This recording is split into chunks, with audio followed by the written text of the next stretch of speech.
What's up, demons? And I guess officially we're calling you addicts of the damned on this fine Monday. And if you've had any kind of a shitty Monday, just remember to always do what you need to do. Whatever it takes. That's right. You have gotten through the day.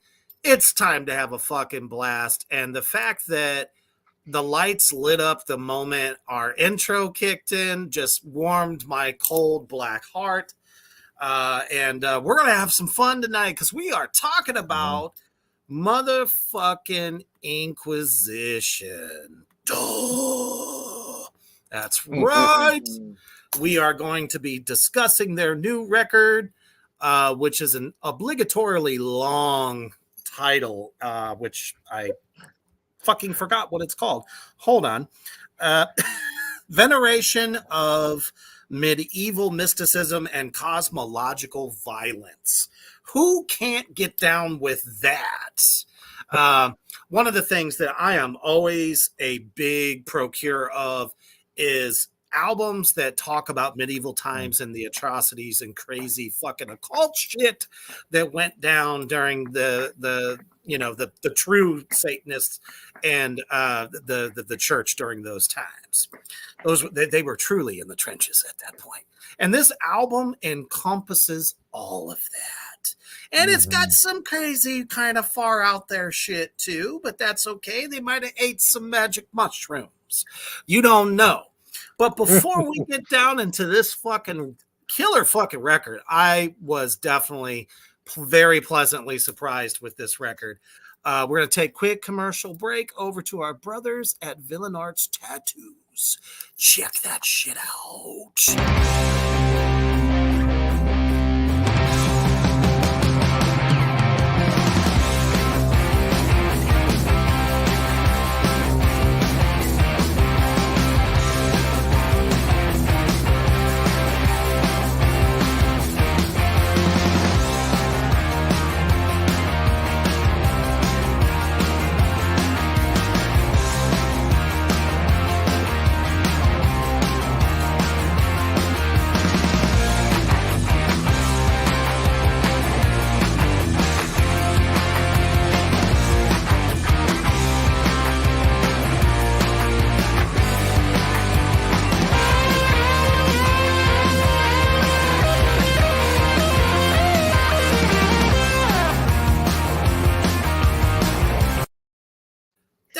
Motherfucking right. Villain Arts Tattoos, the largest tattoo convention in the world. Wrong arm. Just got my new ink at the last event here that was in Omaha. But the month of March, though, is Chicago. And guess who's going to be there? Yours fucking truly. So come on down and hang out with the devil at this great event with awesome performances. Before we get there, hello, Cody, Kyler, Maurice, and everybody else watching right now. Come on down. It's time to party. It's fucking Monday. Everyone hates Monday, so let's have some fun, whether it's, chilling back or chilling back. All right. So we are talking about this new album. Just the cover alone is awesome. I definitely love it. So, ma'am, where do I start? I don't know. It's almost kind of weird because every single song on this record, it's definitely a concept record, veneration of medieval mysticism and cosmological violence, talking about olden times. And if you've been with Inquisition since they first began, this band goes back to 1988, at least from what I saw Yep. in my doing some background on them. So quite a fucking career and still going strong. Yeah, They definitely go ahead. I was going to say they started off as a thrash metal band in Colombia, although they're both Americans. Like Dagon has really very very good English, so I don't hear any Central American, South American accent, any Spanish accent at all. Yeah, absolutely. And I do not. now they're in Washington State. They've been in Washington State for years. They started off and they had two kind of like demos that came out that were thrash demos basically. And then once the second wave of black metal hit, these guys were right fucking on it. And like there is one that came out about a year ago. It's an interview with Dagon, the Mhm. vocalist and main composer. And man, he's so honest. Yes, he does have controversy, but he was never never got into any trouble with that. So, you know, people make some mistakes, and he's very upfront to talk about this shit. I think it's kind of smart to talk about that a little bit right off the beginning, just to let people know that, yeah, we're aware of this, but he's a fucking amazing artist. And I like what he writes about too. And Well, and I think when this band popped up before in one of our conversations previous, um, that we're all very good. I think for the most part, I can't speak for all metal people, but if you've been with the band before and you like the music, you like the art, and what it's reflecting and stuff like that, it's music. You don't have to like certain people. Shit, just after reading the latest Kerry King interview, he really didn't like anybody in his band. But the music though brought them together, and that was what was important. So, and I think it goes the same way, just because somebody might have had some trouble, maybe made a couple of wrong turns, you don't have to like them. But if you dig the music, well, shit, you like it. And this record is definitely a very, very good concept record. And right off rip, you hear that traditional thrash beat. And just even in the guitars as well, it's very still present in what they do. They mix it up, between what I call a traditional skank beat, very much so, but they are not using the 30-second note runs at all as far as blasting is concerned. So very much still back in those times. And I like that. I actually like that because I can really feel the punch from, those skanks and those, beginning types of blast. Not that I don't like today, so don't get me wrong, because I do appreciate what, these drummers today are doing. But I'm still a huge fan of that. I like the versus the, you know what I mean? yeah. It feels like you're nailing, someone's coffin as fast as you can. And I think that's why I like that. The guitar sound is very thrashy, very good distortion. But the one big thing, the biggest thing that really kind of does it for me on this record is the atmospheric leads that run through every goddamn song. Now, sometimes it's very reminiscent when you think of composing like classical type stuff. They had that main theme from the jump, like from the get-go, and it keeps coming back in some of the other songs. Sometimes they change it a little bit, but it does, like that framework is still there. And it makes it really kind of feel like almost like you're watching a movie, because every single one of these songs is telling a story. And I dig that. I'm always a big fan of that. Obviously, King Diamond. I mean, let's face it. I'm a big reader too, so I love being told a story. So when it's told in extreme metal, whew, I'm like all about it. And his voice, love it or hate it, I think it's totally appropriate. My the first word that came to mind when listening to this record is, this guy sounds like a crone, an old witch who's like, been around for a century. And that just kind of lit the mood for me. And I like it because it's different. Now, the guy can go low, don't get me wrong, but he also does something else on one of the later tracks that I will talk about that I was just like, whoa, I didn't know. Really? I thought it was fucking amazing. We'll talk about that.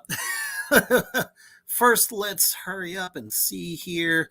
We got Kyler saying, as always, thank you, Hoof Beast, for always reminding me to join the show. He also goes on to say, get some drinks for me tonight. Have to stay sober. Have to help a friend move tomorrow. That's okay. We will drink in honor of you, sir. My glass to you. And Hoof Beast, or Babylon, comes in with the win as usual. Did you say beat the skank? No, I did not. But somehow that's how it got translated to you. And what is up? As always, Mouse Bong, good to have you as part of Hell the yeah, Mouse Bong. Now you brought up Dagon's vocals, and they are very kind of frog-like and croaky, and yes, and that was the other word. Very reminiscent of Abath.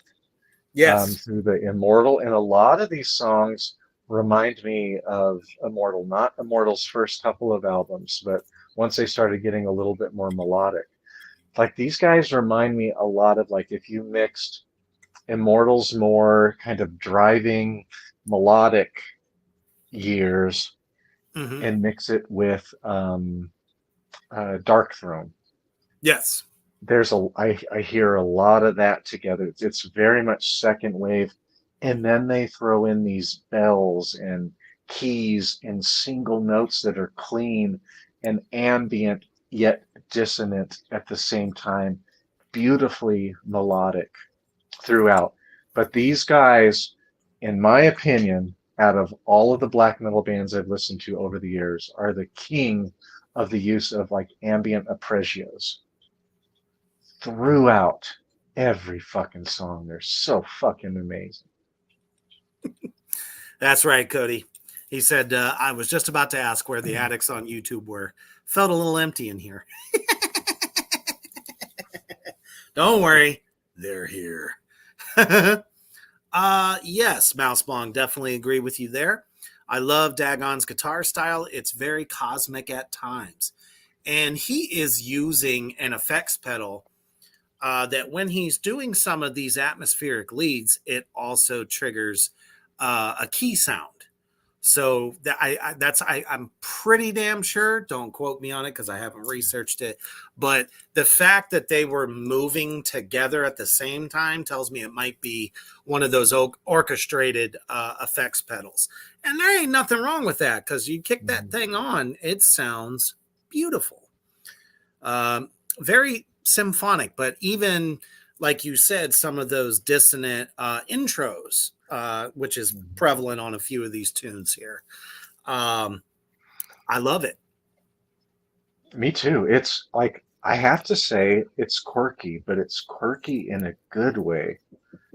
It's really unusual, and like you'll hear me say all the music, time. yeah. Like, hello, this is somebody doing black metal their own way. And if you listen to Dagon's interviews, he totally talks about that. Like, I don't I don't want my vocals to sound like everybody else. Right. And he does change his vocals, excuse me, from time to Yes. time. He'll change them, and not so much in this album. They're pretty croaky throughout. They do get a little bit more intense and driven, but they stay pretty croaky. But if you go back to some of the other albums, it's a little bit more like never really super belting it out like a Banshee, but a little bit more aggressive at times. And I love that. You know, don't give us the same thing every time. But these Yeah, he fucking definitely, bells, his vocals to me feel they sound very comfortable. the like what I found is when I listen to this, I feel relaxed. Yet it does drive. There are the kind of like 1990, 1991 Yep. blast speed, Yep. not super fast like it were. Yeah, and I like it. It's It's on all the driving, downbeats. and I can hear everything else really well. The production is amazing, and I prefer for Inquisition to have very straightforward, simple percussion. It I is. like it. It is. There's nothing flashy about anything he's doing, but the way they got it in the mix, like that snare, I love the sound of the snare and the kicks. Like it It's really stands powerful. out. Yeah, really love that. And I've always kind of felt like when you're hitting all the quarters, like he does on the snare, Mhm. which, is very, very kind of skankish. Not like what you're thinking, Babylon, but to that traditional, driving on all the downs. It's like a train, and it's just moving it forward.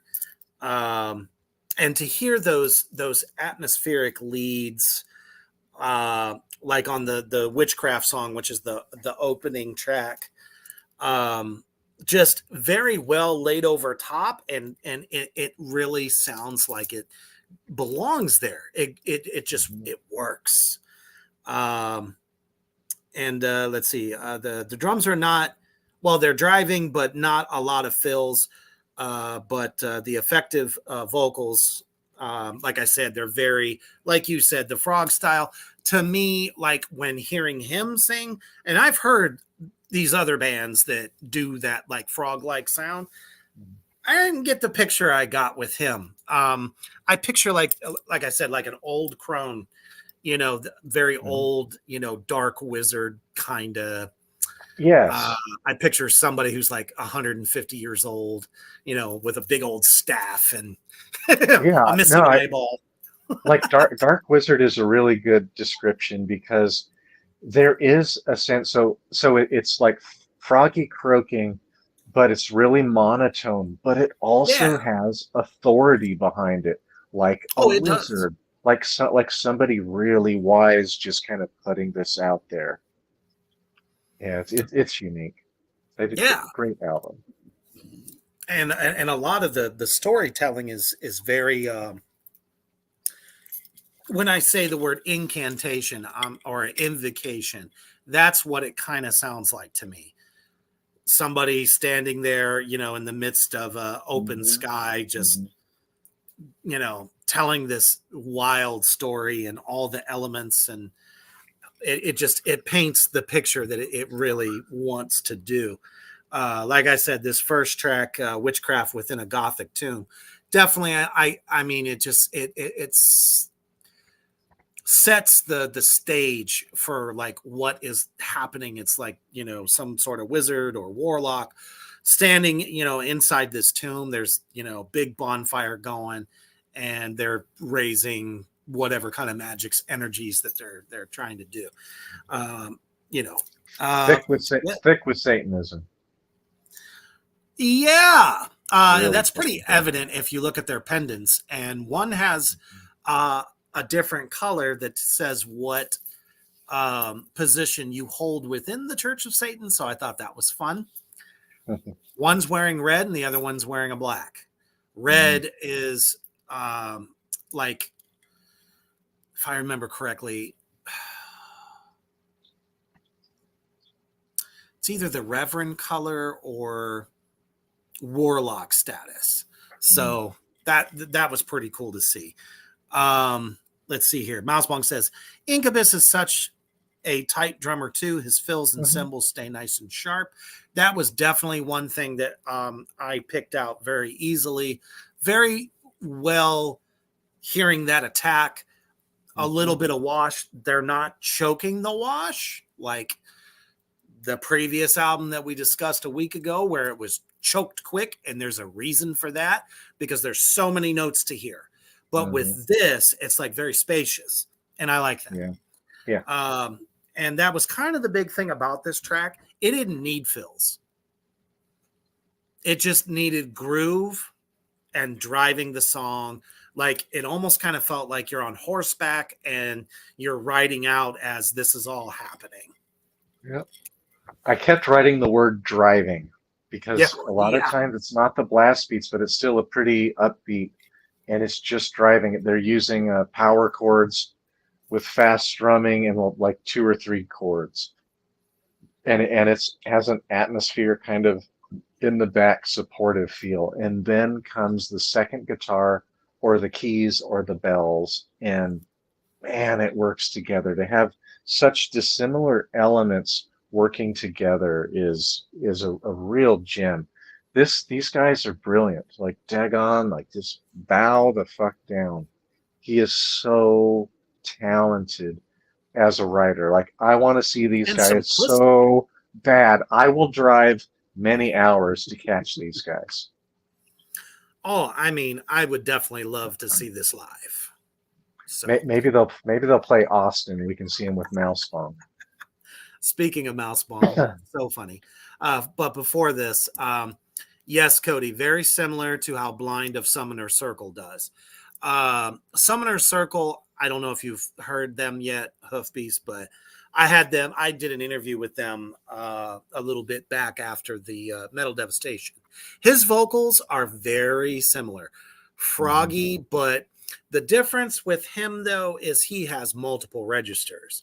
He can go as low as the pits of hell, but can also go high as well. And then those middle frog vocals is like his mainstay. So very, very similar. Yes. And then Mouse Pong says, Reaper, how many times have you cosplayed the devil? Honestly, I've never cosplayed it per se. I've done it in roles, particularly in a music video, but I did do it in a photo shoot as well. So I guess you could say I've cosplayed it once, but it was much, much darker and there was no red involved. So yeah, mine's a little darker, a little scarier. That was kind of my intent. She goes, "Oh, that's dope." Well, thank you. I appreciate it. You can check it out on any of my socials, Reapers Underground, Facebook, and Instagram. But let us move on. And one of the things I found really interesting, it kind of feels like the Witchcraft Within a Gothic Tomb into Crown of Light and Constellations are not very separate from each other.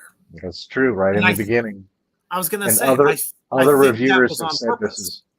Yeah, other reviewers have picked up on this as well. I've heard 3 reviews of this. Yeah, The riffing and the beat are very, very similar. I like every single song on this album. The which one is it? Pathway of Light, which is also the shortest title, is the instrumental, and it comes in at like 1 minute and 9 seconds. That one is a little meh to me. Like it's still good, but it's a little meh. There are no other meh songs to me.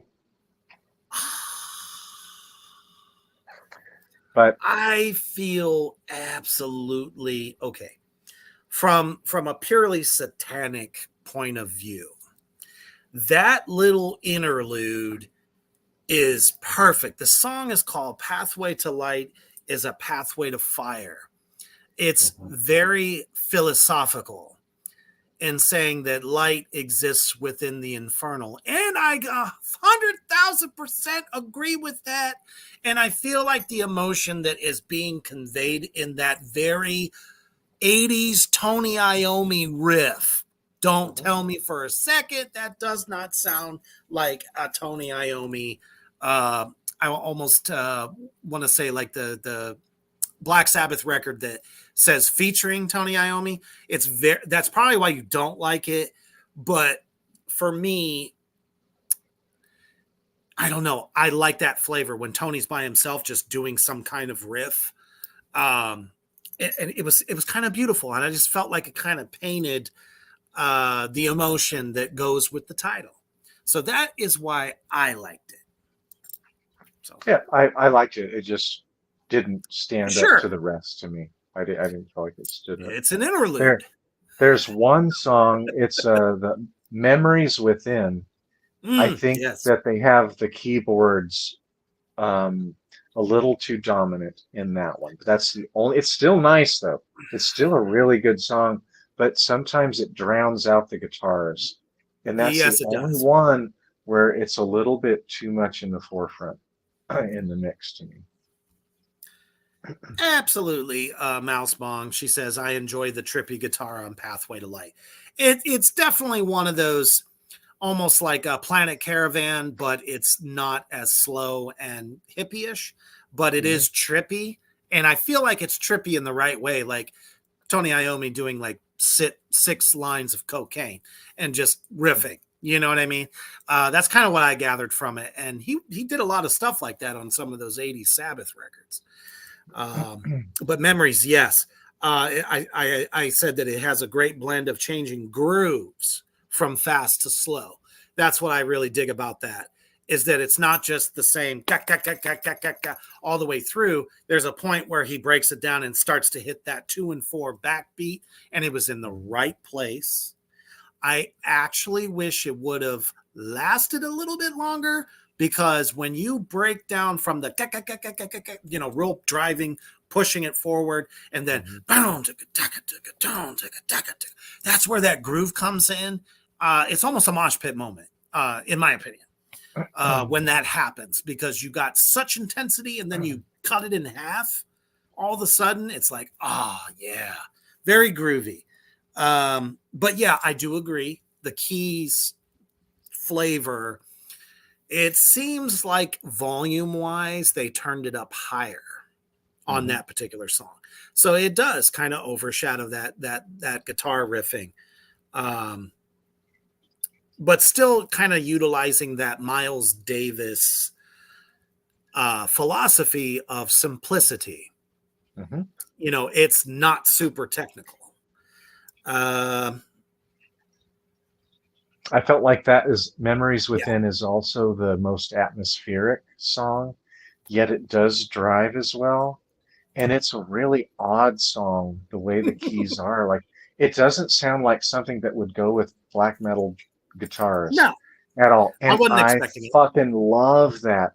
That song is loaded with variety, as they all are, except for the instrumental.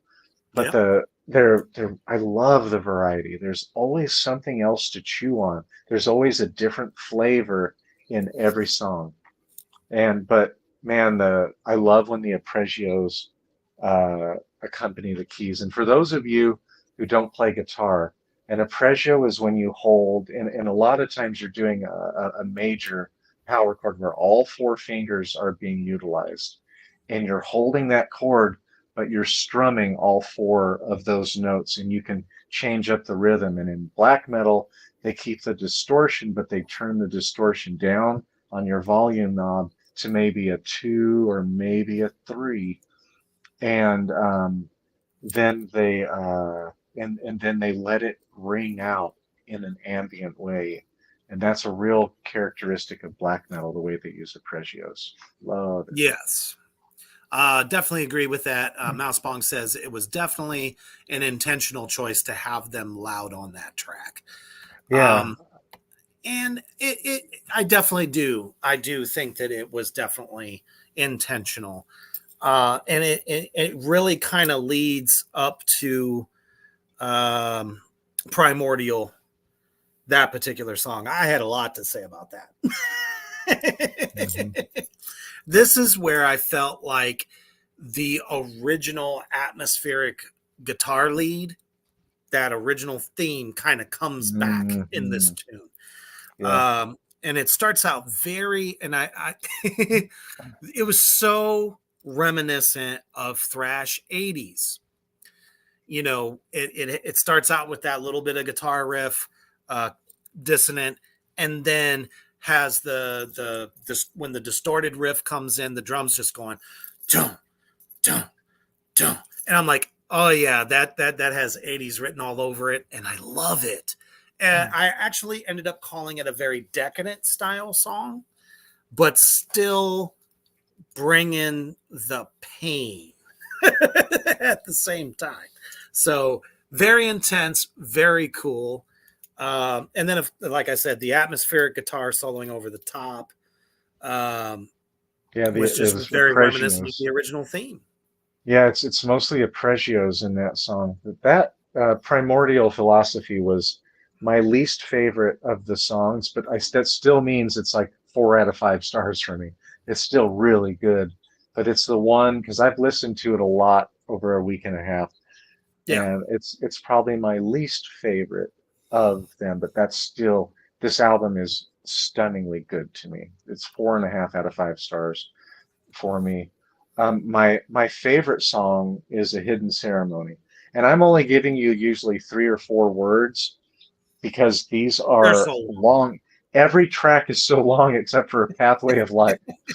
Um, but A Hidden Ceremony, it is a slower song, especially in the Yep. beginning, with just rich, beautiful arpeggios and but then it gets really fast. But the thing that I love, and I'm sure you love, and the Bongster loves, is the searing banshee fucking guitar solos that come Yes. in, It where was a he's rip. just like, oh, I was it's like, so searing. yeah, very Kerry King style, like early Kerry King solos, just super fast, very ripping. I dug that so much. I thought it was And uber appropriate. it's super intense, those solos that he sinister, very fucking sinister. Ta ta ta. That's also my favorite track. Yeah, yeah, when he does those, I love that too.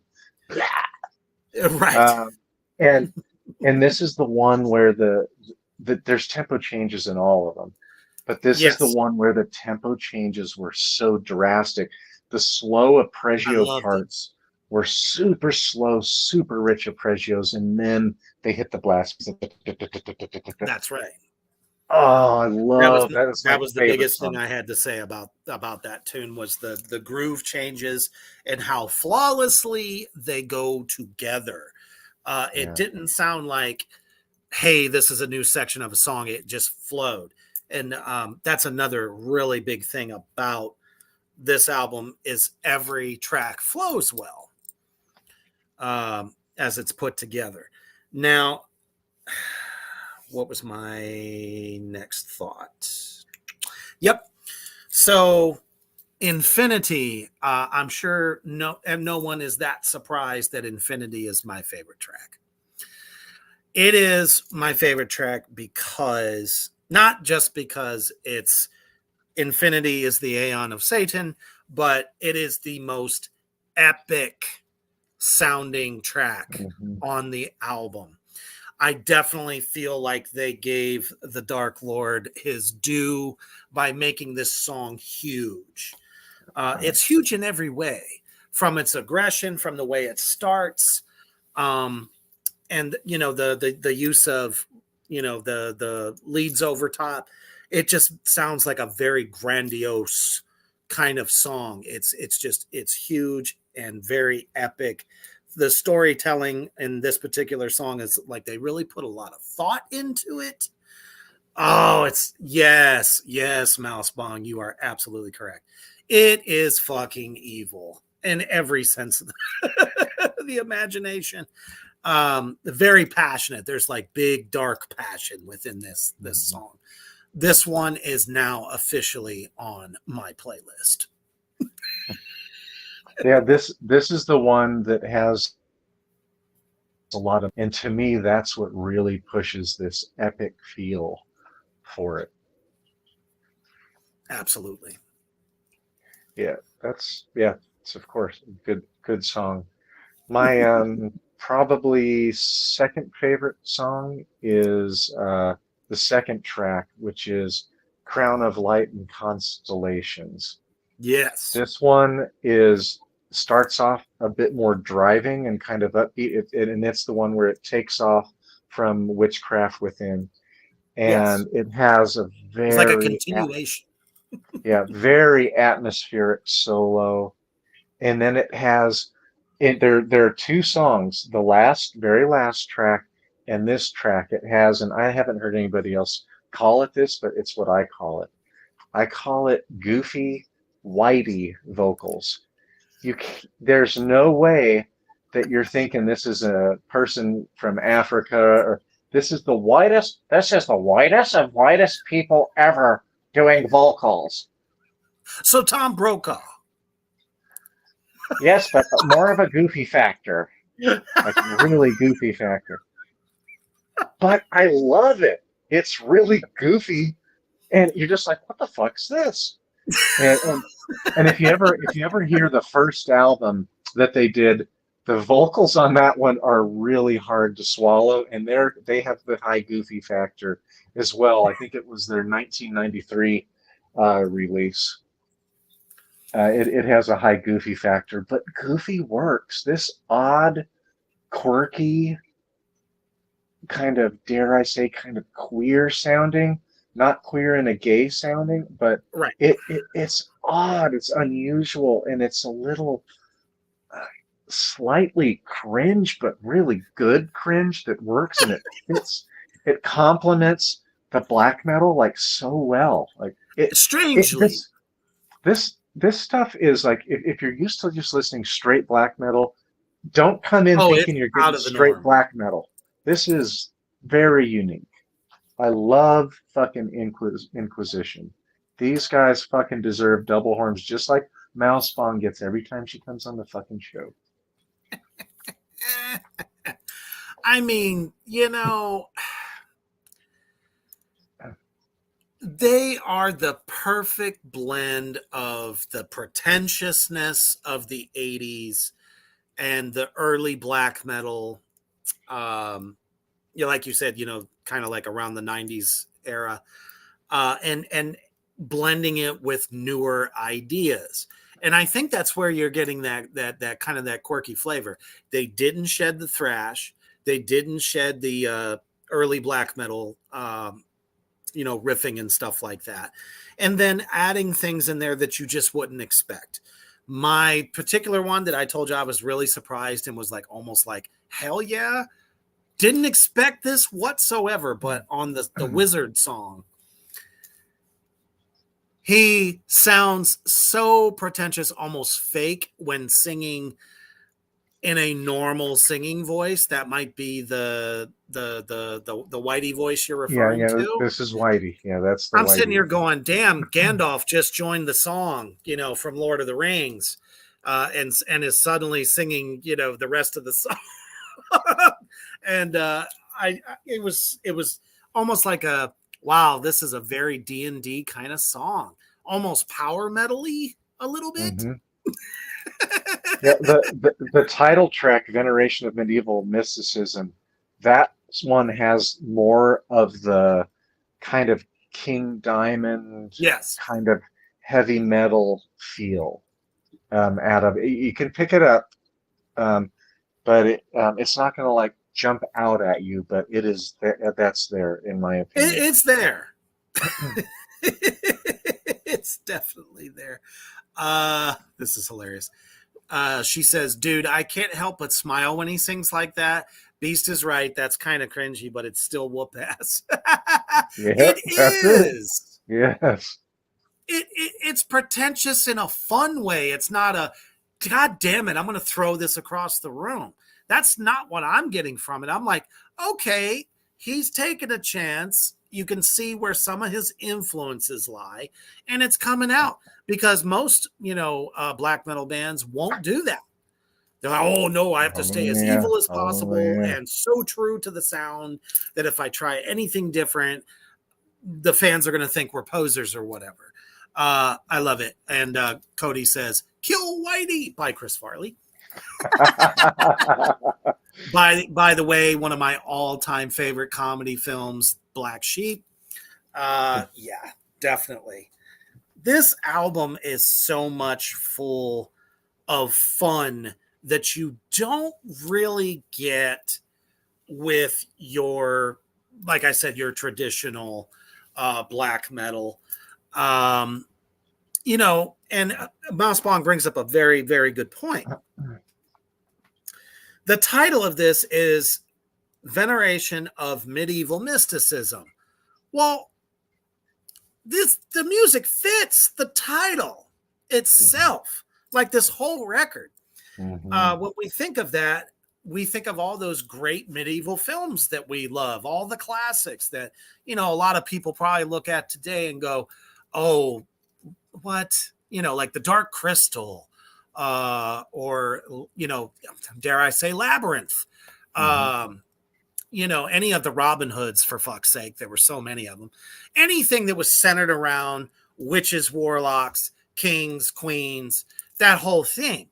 Like, you would expect a little bit of that classic flavor, and they give it to you. And I'm sure when they sang it, they weren't like, oh, this is just fun and hilarious. No, he sounds pretty fucking serious when he does it. And that's what makes it that much better, in my opinion. And if you're not familiar with Inquisition, this, like, Dagon calls them, I think it's violent cosmic black metal. That's the style that it's very and cosmic. It is cosmic. And like, you're going to hear this, you go back, 20, 25 years, you're going to hear that cosmic element that he brings in. And a lot of it is I wonder if Dagon was influenced by Burzum, or if after Burzum got out of his nice prison in Norway, I wonder, I don't know, did that. I love the confetti. That was fantastic. I wonder if that's when Burzum's bells. No, Burzum had the bells and stuff like in 93, 92. So, yeah, I wonder. Feel like Venom's in there too somewhere. Yeah. I could definitely see that influence too. Had to have been. But yeah, I wonder if Burzum is an influence to that. Could because be. Burzum did some odd shit too. Now, Burzum, somebody like that fucking asshole. He says stupid shit all the time and fucking racist shit like regularly. Like, that's a dude. I don't want my money going towards that asshat. Well, did people miss it when Tom Araya was spreading a lot of make America great again on the Slayer socials? He was a big purveyor of that, and Kerry King hated it. Hence the reason them two are not friends to this day. So that's why I say, people, who cares about them personally if you dig the music, and as long as it's not projecting that attitude. I'm not saying forgive it, because an asshole is an asshole, right? Yeah, it's not a t-shirt, not a t-shirt I could wear. No, definitely not. So I like the way Mouse Bong said this too. It's like, that's totally a medieval bard type voice, and that's so true. And I bet you they are closet D&D players. They probably, he's probably the dungeon master for a group and took them through this epic story. And here it is. It's an album. And that's okay, though. It's different. I don't know. You don't, and this is another thing I was going to say. This album as a whole, you don't necessarily have to be a black metal fan to appreciate it either. Right. You could just be a metal listener. Shit, you could be a Doom listener and dig it. Or just even a classic 80s metal fan. Everyone can appreciate it. Lord of Absolute Darkness and Infinite Light. What a great track to end this record on. I feel like it actually gives it a conclusion to this story. Every song working together, with the overall theme, the Forbidden Forest, and that, dare we say, the cosmic flavor. We've seen wizards depicted eating mushrooms and going on these magical trips. Well, I'm sure Dagon gets down with the shroom. And that's okay. Yeah. So I have a lot of friends that say if you're not doing shrooms, you're wrong. If you're an artist, like they say like everyone who's an artist who does shrooms, they all say it just takes you to a whole new level. It makes you feel free. It releases who you are quite a bit. But and yeah, if you're not one to do that, a good shamanic trance will do it too. mhm. Yeah, this Minus the peyote. Lord of Absolute Darkness has a lot of spoken word, Yep. quite heavy keys, and this is a quirky song again. But it's fucking amazing. Like it's It so is. refreshing. It, like I said, it really ties in all of the meat of this record to a epic conclusion. But not all epic conclusions. You think of a lot of heavy bands, the final track of their record is going to be bombastic. It's going to be the fastest, the shreddiest, the philolicious, if you will. Hey, I just created another ism. All right, we'll call it Reaper's isms. But it doesn't quite do that. Like you said, it's a bit more cosmic laden, very spacey. And let me see here.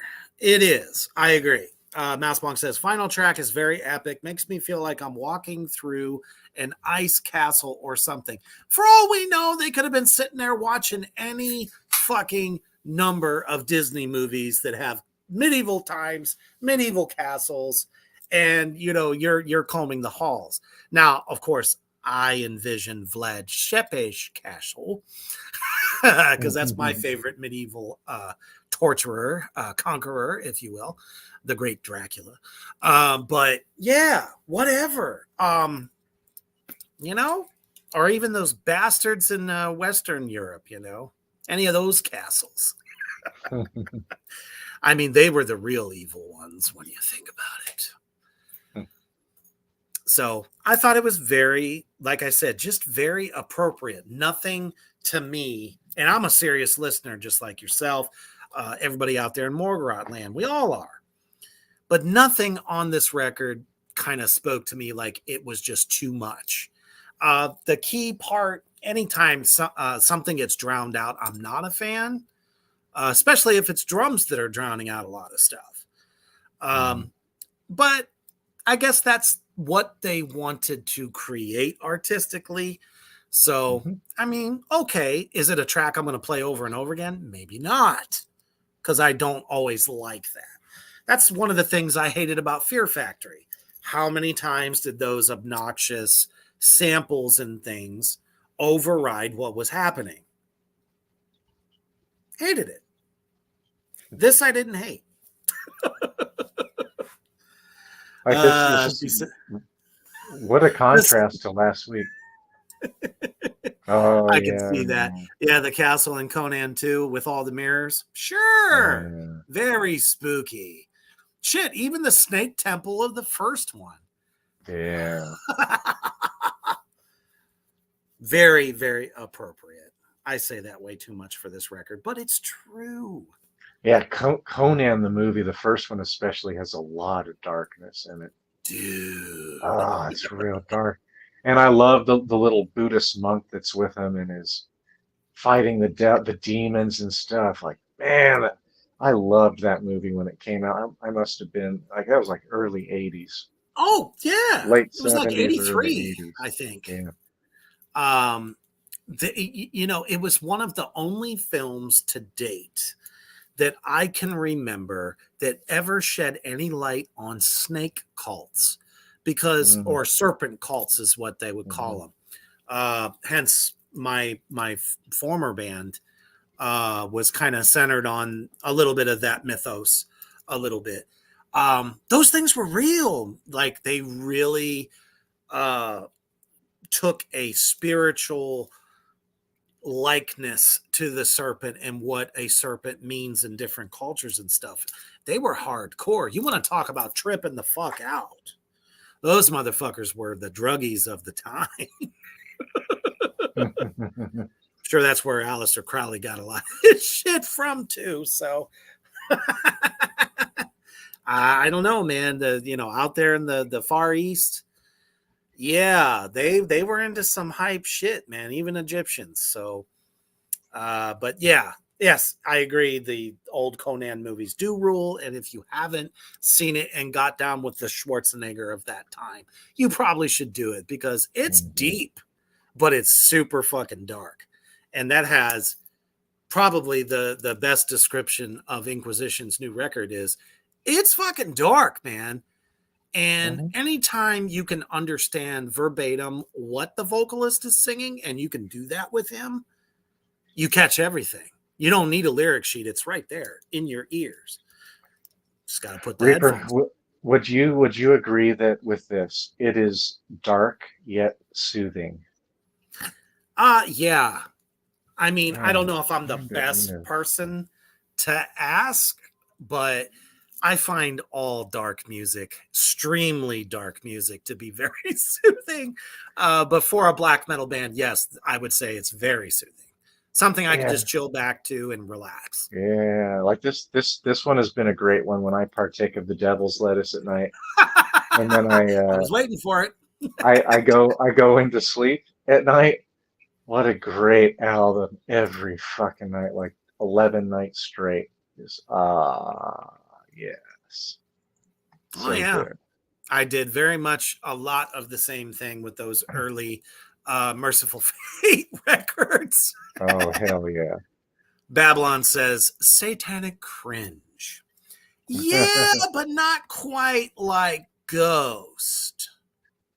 Yeah, yeah. Yeah, that's yeah, This is so much more fun. And, yeah. the story that is conveyed in this concept album is very well written. You keep talking about how much of a musician's musician Dagon is. And when it comes to writing lyrics, Hmm. he really like details it. It's out there, and you feel like you're on a thrill ride, or in this case, plummeting into the abyss, which is always fun. One of the songs we actually didn't talk about, I really dig too, is Force of Death is the Force of Life. Mm. Really kind of captures all of the mindless battles and killings throughout. I mean, their name is Inquisition. What does that remind us of? The Spanish Inquisition. Come Yeah.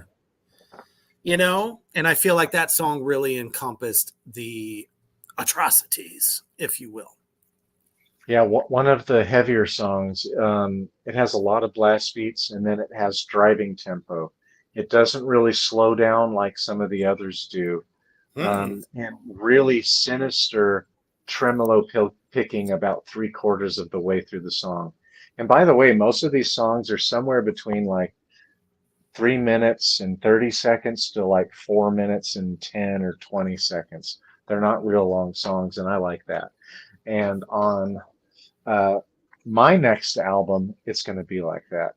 I'm not going to do so many long songs anymore. They're going to be a little bit more simple, but more songs and pop, pop, pop, pop, pop. Well,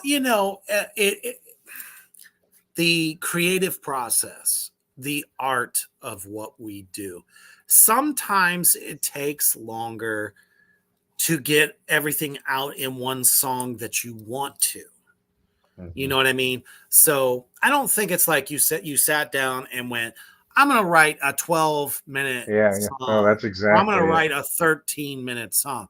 And I'm sure there's probably some band out there that goes, oh, the number 13. It's a good number. Yeah. It's an evil number. Let's write a song that's 13 minutes long. Yeah. Merciful Fate, Satan's Fall is a prime example. They didn't set out to make it 12 minutes long. It just happened. Mm-hmm. I like to call those epic songs. Not necessarily just because of how the song flows, but because it's like just a one continuous hitting and assaulting all your senses. And that is a great song, by the way. Mm-hmm. Not taking anything away from it. Not to mention recently in their concerts, they've played that song live. One of the first fucking times in their 40 to almost 50 years have they played that song live. And King nails it every time, which is awesome. They just released the title for the new album. Ooh, I did not hear. Oh, maybe that's because, Metal Injection has their head up their ass 24/7. Yeah, I just heard it. I was watching a vlog of somebody's, and they announced it. Do you remember what it was? No, I think it starts with an I, but don't remember. Well, that's why we live in the age of Google.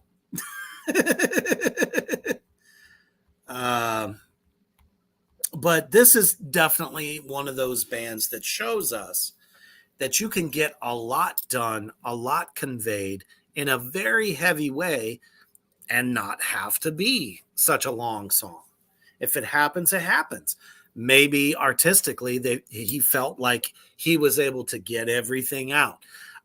He's also the guitarist and vocalist, so we also have to keep in mind There's no basis. And there's no basis. This is very fucking tough to pull Yeah, off. He was talking about, like, way back in the day, it was just the two of them, Incubus and Dagon. Yep. Or Dagon. And he was talking about how it was a big no-no to downtune. Death metal was down tuning, and black metal was not allowed to downtune. And Dagon said, fuck it, I'm fucking downtuning to straight D standard all the way across. And and that's how he kind of gets away with having no basis, because it already has a little bit more in the lower register. Absolutely. Dang it. I almost had it.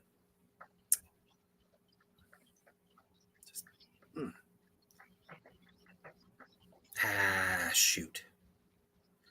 So apparently King Diamond did release the title for the new Merciful Fate record. Yes, it's the Merciful Fate, not the King Diamond. Yeah, because we already know the title of that record. It's The Institute.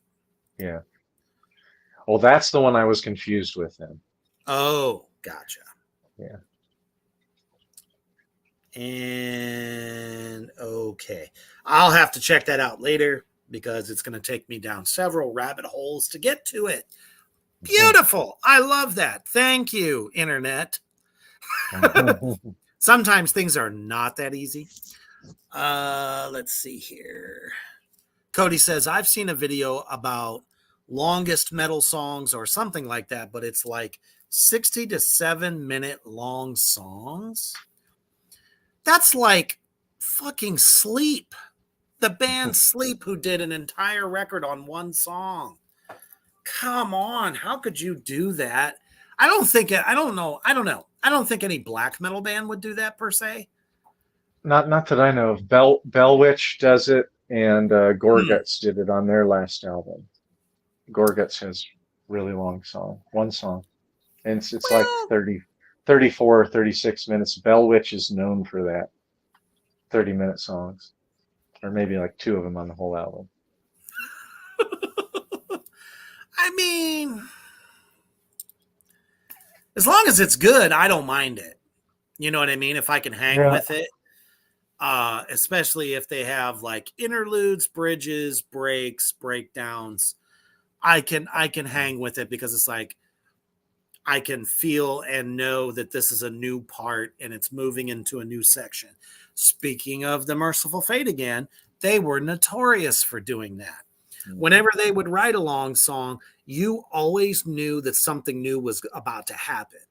They didn't just always rehash, but it's like after they went through that period of the song or that bridge, it was like it came back, to like the initial, and you knew you were about to get another verse and a final chorus, and then the song would be done. Interesting. Let's see here. Mousebong says Sadness and Unrequited did a split where they each did a 20-minute song, and it's good. I will have to check that out. I'm actually not familiar with either one of those bands, so cool. Gives me something new to listen to. Cody says, I'll find it and send the video. It's some crazy shit. Exactly. I'm sure it is. I can't imagine a 60-minute song, 1 hour long, especially if it's, a little bit more on the extreme end. But some of these guys, like you mentioned, especially Gorguts, they're so experimental and so musically intelligent that I think I wouldn't get bored. Yeah, no, I don't either. And like if you listen to Gorguts' 2014 album, Colored Sands, I mentioned it before, but Luc Lemay does because he's trained as a classical musician. He does an absolute classical piece, and it's really good. I will never fast forward through that thing. I like to listen from albums from beginning to start. I don't hop around. Sometimes I want variety, like when I'm driving and I'm sleepy. I can't listen to a whole album when I'm sleepy or driving unless I'm going to sleep. Then I'll do it because it'll help me go to sleep. But with that classical music song that he has on Colored Sands, it's so good. Nice. All right, everybody out there in Morgrot land. Yep, I saw. I just got the notification, Cody. I will definitely check that out. That's our review on the latest Inquisition record, Veneration of Medieval Mysticism and Cosmological Violence. At least it's a title that is very fitting of this record. Unlike Rob Zombie, who puts obligatorily long titles on his records that literally make no sense. It just sounds like I did a bunch of drugs and this is what I came up with. Paul, hey, what's happening, brother? Good to have you. Says Inagata Devita times 10. Yeah, probably. Because that was a very long track, even for the 60s. So, but yeah, whether, this is one of those don't judge a book by its cover kind of thing. Whether you have feelings about this or that or whatever, give it an honest to goodness listen. Who cares about controversy? Because, take David Lee fucking Roth. There's nobody more controversial than that asshole. And people still want to hear his old songs. Sure. Give this album a spin, especially if you are a little bit of a classic metal fan, classic black metal fan, and of course, classic thrash, because these guys do it and they do it really well. This record was definitely just, for me personally, awesome to listen to. It was a pleasure for sure. Those of you out there in Morgrot land that have already heard the record, obviously some of you have, it's good stuff. Check it out. So hopefully you guys learned something valuable about this record, especially if you're looking for something new and exciting and fun to listen to. So definitely recommend it. Anything closing on your end there, Brother Hoof? I'm so glad that they made this album. I'm really grateful to them. I have thoroughly enjoyed this album, and I know from the first listen that I will be listening to this album all year long. I'll be coming back to it. Absolutely. And it's just very exciting to be happening in this time in metal history, for them to be doing as well as they're doing. Even another band that I think is coming close to doing a record is Solitude Eternus, that we should be looking forward to. And I've also heard the Candlemass is also going to be doing a new record. So we got some exciting stuff happening. So this early on in the year to have a Megatron album like this makes me very happy and excited for what we have to listen to throughout the year. It's going to be a hard one to follow up,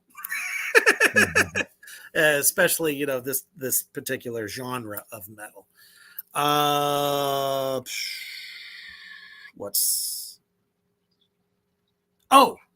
We have a new YouTube listener. Holy crap. Hey man, I just wanted to say that I love your music. Are you planning on doing live performances for Human the Hoof Beast? Oh, thank you so much. Well, if I can get to Omaha and I can, like shit, I would do this with just Reaper and me because I play a 7-string guitar most of the time. So I think we could pull it off if we couldn't We find could anybody. definitely pull it off. I think in Omaha we could find some people as well. Yeah, I really want to. I am dying to tour this music, especially the new song. And shit, I went back and listened to my first album. I want to totally just re-record it.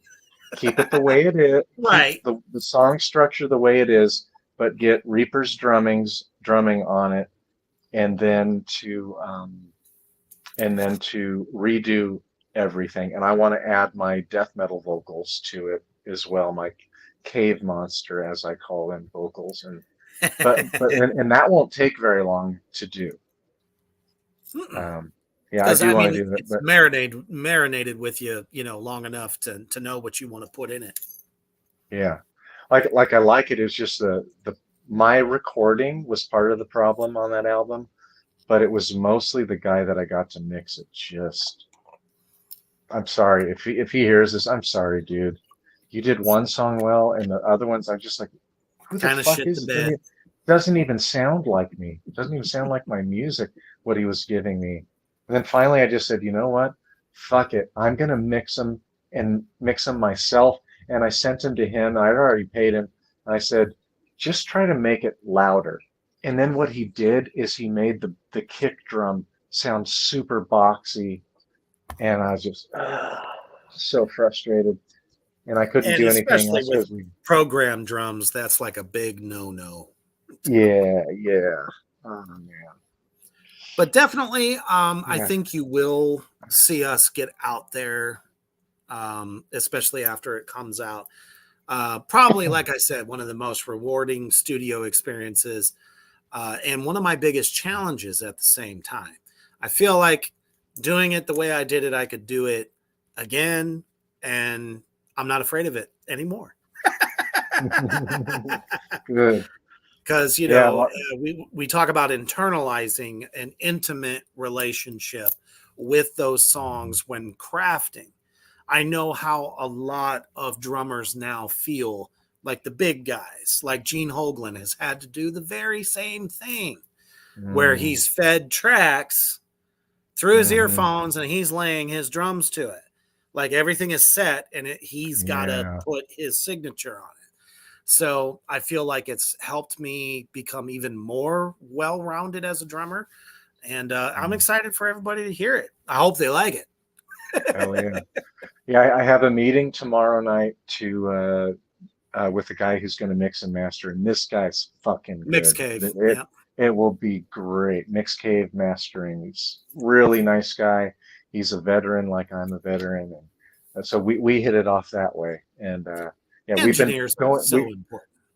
We've been going back and forth for like over a year about this. First I was saying, yeah, maybe in about 3 or 4 months I'll have you some tracks. And the poor guy's just, I mean, he's been awesome. He's been patient, but it's just taken me way longer because these are long songs. They're very complicated songs. They're very different. Like there's tempo changes throughout, and that's not the easiest stuff to do and to come up with the vocals for long songs and to make them fit. Babylon says, I think when we get done with our album, I'm going to try to write shorter ones also. Out next single is like 12 minutes long. 12 minutes still, if the content and the artistry and the riffliciousness is there, how could it be a boring song? Well, two of our songs are only about 2 minutes. And they're kind of intros, outros. Two of them are real short. And I love those. I knock those things out real quick. Like, those are no problem. Those were actually the most fun to me because I could feel the demons being conjured up during those songs, because I often think about some great horror movies where, the heroines are being led to their doom. Literally, they're about to be destroyed, but they're being led by a chain, Old Vincent Price movies. I just watched The Pit and the Pendulum the other day again, probably for the 75th time. And God damn it, the last part of that film is just mind-blowing. Just imagining. And I have to say, the actor that played the guy who was strapped down while the pendulum's coming down, fucking great job. I don't know if they turned the heat up on him or he was nervous as fuck, but that dude was full of fucking sweat. And how it's like slowly nipping, his shirt and everything. I was just like, God damn, I hear a song in there. So that's kind of how I felt about some of those little very funeral doomy interludes that we did for this record. So yeah, I can't wait to get that out there. Now, probably what's going to happen is when I release the album, we'll have CDs out at the release date, but the vinyl, so I bought an Acausal Intrusion album, and this album came out in September. They still don't have the vinyls ready. So the vinyls sometimes now are backlogged like 9 months to a year. That's correct. So we are going to release it on vinyl as well. Yeah, but definitely thanks for the comment. I really appreciate it. I love it when I hear people dig the music. And yes, thank you, Mr. Bingles. Yeah, we are going to be playing this shit live if we can. And I have some fingers crossed for some news that hopefully will be out within a month. But the fingers crossed news, we're working on that too. Yeah, will hopefully bring me to Omaha, and then the two of us will be hanging out and making shit. And we can do the show sitting beside each other. And I'm looking forward to that, because that just makes it all the better. Yeah. Thank you guys for joining us on, well, wait a minute. We don't call this Manic Monday anymore. We call it Malevolent Monday. I had to think about it for a second. And choosing us as your form of entertainment for tonight. Hopefully we've started off your week on a great note. If you missed it, please like and subscribe to the YouTube channels, both Black Flame Entertainment and Reaper's Underground. And of course, my God's best comment of the night, Mousebong says, Mommy Milker's Monday. Holy crap. That was demented and appropriate for a couple of schlubs like us. Yeah, Mousebong got quiet for a little while, and here she comes, fucking home run. It's always a toss-up between her and Babylon, because it just depends on how much Babylon's ingested for the night. So that's it. Yep. How many gummies and how much bourbon or wine? Beer is it? Yeah. The wine and gummies. That's the best mixture, because he gets it's a double chill. And he doesn't give a shit, and it's really hilarious. Very insightful stuff, too. Oh, yes. Just like, did I hear Beat the Skank earlier? I was like, wait a minute. He's already off and running, man. I wonder where he's at now. Which is why, by the way, it is time for you guys to vote on, because the last time you all were hanging out with us, we had come up with an official name for the great Morgrot universe people in the comment section, known as Addicts of the Damned. And I playfully said, hey, this could be a t-shirt and we could make it happen. So I want you guys to check out the awesome Cody Gray's design from Defiler of the Crown Art, who will actually be a part of Reaper's Double Shot Week. And here it is. Feast your eyes on that motherfucker right there. Feel free to leave in the comment section if you guys would buy that as a t-shirt, and we can make that shit happen. I think it's great. And definitely encompasses the integrity of the show. I love it. I think it's awesome. So let that set in. And, you know, I will also be posting this on all my socials, as well as Hoofbeast probably will as well, to reach out and see if you guys would like to see this on a t-shirt. I think it's perfect for a t-shirt. And if you guys would like to get one to help support the show, it's like going to a concert. It's like your favorite band, only it's your favorite two crazies in this case. And the comments have lit up, so let's see what we got. Oh, this is a resounding dun, dun, dun. Paul says, I want one. Cody, absolutely, man. You deserve all the kudos for this design. It's fantastic. Mousebonk says, nice job, Cody. And also says, I like the art style. Monster drawings are cool. Yes, and you know, almost a lost art, if you will. You don't see good monsters anymore. You see a lot of like this cutesy monster shit. I mean, I guess that's cool if you're like, I don't know, 13, 14, maybe 15 years old. But damn it, I want some meat with my potatoes. And let's see here. Paul says, can I get a dedicated fan labeled on it? Yes. Yes, we can. I can make that happen. We have the technology. So absolutely, Cody, take your kudos, brother, because I think it's a great fucking graphic. It's fantastic. All right. Thank you for hanging and banging with us, as always, on your Monday night of malevolency and debauchery. Coming up this week, it is a Reaper double shot. And I alluded to that the other day. If you haven't seen the post, I have two awesome people coming to the underground this week that are somewhat noticed, but damn it, we got to bring it. We got to bring it for these guys because of what they do. And it's bad fucking ass. I got Johnny Necro coming up this Friday night.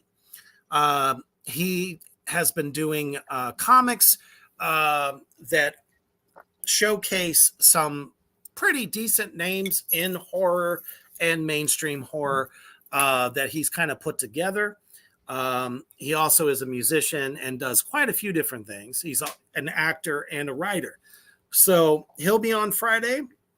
And then, of course, my main man there, Cody Gray, will be here this Thursday.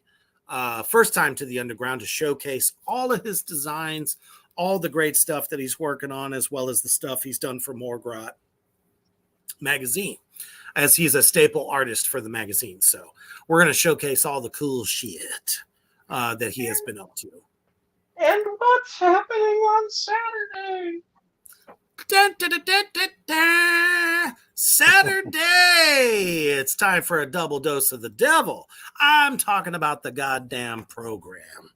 It will be this Saturday, and boy, do I have some whoppers for the goddamn list so far. And it's just going to get even nastier as we get closer to the end of the week. So if you want to party with us, Saturday night is definitely the night to let the hair down, or lack thereof, and just fucking, yeah. What? Mousebonk says, haha, who said that?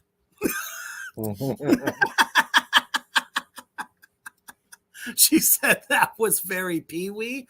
I don't know. I haven't watched Yes, Pee-wee's. that's exactly. Mouse Song is awesome. Yes, that is exactly Pee Wee Herman. That's exactly right. I watched when I was in fucking high school. That movie came out probably my sophomore year, and I fucking watched it all of the time. I never got tired of it, and I love Large Marge. Dude, definitely by far one of the great character actors of all time. He was amazing and so sad to see him go, but he's left us with a great body of work. And if you're a fan of the original Buffy the Vampire Slayer movie, he's in it as a vampire and kills it, steals the fucking show. So I didn't even realize it came out of I movies. wonder where they I got just the started idea. recognizing. What's that? I wonder where they got the idea that he could be a vampire. Remember when he turns around and he goes like, Dude played that fucking role to the max and then some. He was awesome. Let's see what's behind door number 3. yeah. I loved it.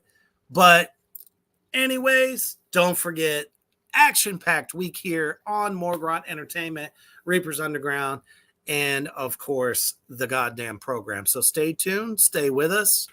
Make sure that you're not taking any shit from anybody, and as you're laying it down with visions of Dagon dancing around in a tutu in your brain, just remember, listen to the new Inquisition album, and always stay heavy.